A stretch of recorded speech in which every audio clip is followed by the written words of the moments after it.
নমস্কাৰ, আসসালামু আলাইকুম। আজিৰ টপিকটো হ'ল মানুহ চিনিবলৈ শিকক। মানুহ চিনিবলৈ শিকক। এই ক্ষেত্ৰত আমি বহুত কেঁচা। কোনোবাই কৰাকে কিবা কথা ক'লে ইছ মানুহজন বৰ বেয়া, দূৰত আঁতৰাই দিওঁ, বহুত নিগেটিভ কথা কওঁ। আৰু কোনোবাই দুটা মিঠা কথা ক'লে আহা কি ধুনীয়া মানুহ, কি ভাল মানুহ, বুকুত সাৱটি লওঁ। পিছত গৈ দেখা গ'ল আমাৰ জীৱনত সকলোতকৈ ডাঙৰ বাহ তো সেই মিঠা মাতৰ মানুহজনে দি গুচি গ'ল। এয়া হ'ল বাস্তৱ সত্য ঘটনা, যিটোক আপুনি পেলাই দিব নোৱাৰে, ইগন'ৰ কৰিব নোৱাৰে। আৰু চাব আমি আমাৰ জীৱনৰ ডাঙৰ ডাঙৰ আঘাত বেদনাবোৰ পাওঁ সেই মানুহবোৰৰ পৰাই পাওঁ, যাক আপুনি মনত ঠাই দিছিল, বিশ্বাস কৰিছিল, ভৰসা কৰিছিল, আমাৰ জীৱনত ঠাই দিছিল। সেই মানুহবোৰে আপোনাৰ বেছি ক্ষতি কৰে। সেইকাৰণে মানুহ চিনিব লাগে। আপোনাৰ জীৱনত ওচৰত কোনে থাকিব, কাক কিমানখিনি প্ৰশ্ৰয় দিব, সেই বিষয়টো খুব জৰুৰী। যদি জীৱনৰ এইটো কৰিব পাৰে তেন্তে জীৱনৰ বাহৰ পৰিমাণ কমি যাব। এনেই জীৱনত বাহৰ অভাৱ নাই। যদি এইটো কৰিব পাৰে তেন্তে আননেচেচাৰী বাহবোৰ নাহে।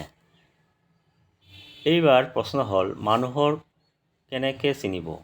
মানুহ চিনাৰ কোনো অংক বা ফৰ্মুলা নাই। নাই কোনো মানুহৰ চিনাৰ প্ৰফেশ্যনেল কোৰ্চ। প্ৰফেশ্যনেল কোৰ্চ নাই যে কোৰ্চ কৰক মানুহ চিনি পাব, এয়া সম্ভৱ নহয়। মানুহ চিনাৰ এটা নেভাৰ এণ্ডিং প্ৰচেছ, কেতিয়া শেষ নহয়।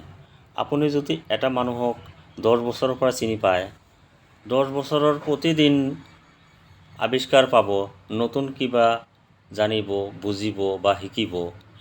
মানুহ এনেকুৱা এটা বহী যাৰ কোনো শেষ পৃষ্ঠা নাই। জীৱনৰ শেষ দিনলৈকে সেই বহী চলি থাকিব, পঢ়িব লাগিব। কিন্তু তথাপিও এটা মানুহ চিনিবলৈ এটা বেছিক সময়ৰ প্ৰয়োজন। মানুহজনক চিনিবলৈ বেছিক আইডিয়াৰ প্ৰয়োজন।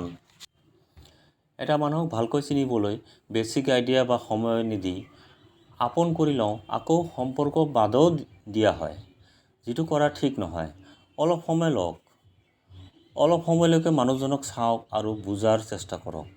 এটা মানুহক আপোন কৰাৰ আগত চাওক মানুহজনৰ বেলেগৰ লগত কেনে ব্যৱহাৰ কৰি আছে। বেলেগৰ লগত ব্যৱহাৰ বেয়া কৰে, আপোনাৰ লগত ভাল কৰে। ইয়াৰ অৰ্থ সেই মানুহজনৰ কিবা স্বাৰ্থ আছে। আপোনাৰ ওচৰত সেইবাবে ভাল ব্যৱহাৰ কৰি আছে। স্বাৰ্থ শেষ হ'লে আপোনাৰ ধোকা দিব। আৰু এটা কাম আমি কৰোঁ, মানুহবোৰ আমি ভাল বেয়াৰ সমালোচনা কৰোঁ। সকলোৰে মাজত ভাল বেয়া আছে। মোৰ মাজতো কিবা ভাল, কিছু বেয়া আছে। পৃথিৱীৰ প্ৰতিটো মানুহৰ ক্ষেত্ৰত এনে।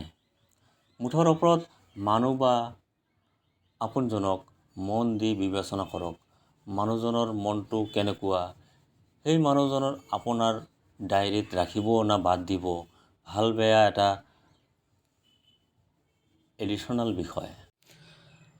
আৰু এটা শেষ কথা যে সময় লওক কোনো এজন মানুহক নিজৰ জীৱনত বা হিয়াত ঠাই দিয়াৰ আগত, নহ'লে বাঁহৰ বাগান হৈ যাব জীৱনত।